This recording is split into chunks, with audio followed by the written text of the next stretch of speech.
geração do povo de Deus. Esse povo que Deus conta, a partir do versículo 24, ou versos anteriores, não era um povo diferente para Deus. Não era um povo da nação vizinha. Não era um povo que nunca tinha escutado, ouvido falar acerca de Deus.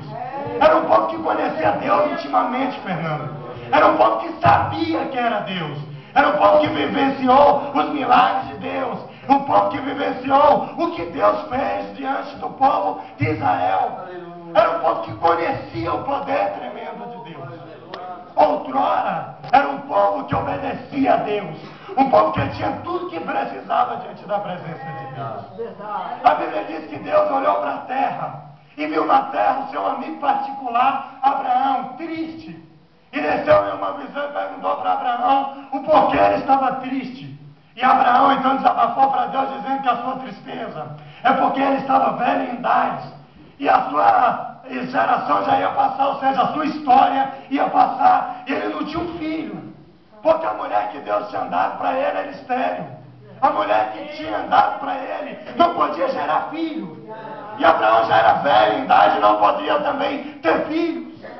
E ele estava triste, porque ele poderia morrer. Porque ele poderia deixar de existir. E de que adiantava a história de Abraão? De que adiantava as experiências de Abraão? Se ele morresse e não deixasse filho, se ninguém poderia continuar a história dele. E ele começa a dizer para Deus e falar: olha Deus, eu tenho uma única porta para mim, um único atalho para mim. Seria eu deitar com a empregada lá de casa, Agar. Ela geraria um filho. Não seria filho de Sara, mas seria o meu filho. Ele poderia continuar a minha história. E Deus chama Abraão para fora da sua tenda, era noite, e pede para Abraão contar as estrelas do céu. Abraão surpreende e diz: Deus, o Senhor é sabedor de todas as coisas e sabe que eu não tenho capacidade nenhuma de contar todas as estrelas do céu. E Deus diz: Abraão, tu me pediu um filho, e a partir dessa noite eu faço um concerto contigo. Eis que numerosa será a tua geração, será maior, será igual ao número das estrelas no céu. Se prepare, porque a partir dessa noite, Abraão, a tua história vai ser mudada. Deus conhece bem a história. E sabe que a partir de Abraão começou a história do povo de Israel. Só que depois de Abraão nasceu Isaac, Jacó, e o povo de Israel estava sendo oprimido diante de Faraó na terra do Egito. E Deus, ainda conhecedor de todas as coisas, viu aquilo e decidiu levantar Moisés. Falou: Moisés, eu ouço e vejo a situação do meu povo dentro da terra do Egito. E eu vejo que Faraó humilha demais o meu povo. Há muito tempo atrás, eu prometi a Abraão que ia dar um povo santo para ele, uma geração que o nome dele ia se espalhar diante da terra. Eu vejo o sofrimento dele. E eu lhe levanto nesse dia para ser o libertador de Israel. Deus então levanta a vida de Moisés para libertar o povo de Israel. Israel sai da terra do Egito, sai do cativeiro do Egito. E passa 40 anos dentro de um deserto. Da terra que mandava leite e mandava mel. Nesses 40 anos de murmurações, de críticas, 40 anos em que o povo queria voltar atrás. 40 anos em que o povo queria desistir de tudo, porque achava que as promessas de Deus jamais iam se cumprir. E virava para Moisés e falava: Moisés, melhor fosse que nós morrêssemos lá na terra do Egito. Lá tinha onde nos suportássemos. E hoje nós não temos onde cair mortos. Eu estou com fome, Moisés. E a Bíblia diz que Deus derramava maná do céu para saciar a fome do povo. Moisés, eu estou com sede. E quando não havia mais esperança, a Bíblia diz que Deus fazia com que a pedra desse água para saciar a sede do povo de Israel. Quando o povo de Israel caminhava durante o dia e que o sol castigava a sua pele, Deus cobria o povo de Israel com uma nuvem. E quando a noite era muito fria para o povo de Israel, que eles já não mais suportavam, Deus colocava uma coluna de fogo para que pudesse aquecer o povo de Israel. Se você ainda não entende, irmão, eu não sei o problema que você enfrenta e nem a quantidade de tempo que você está nesse vale. Todavia, ainda que a promessa de Deus demore a sua ótica humana de enxergar e se cumprir na sua vida.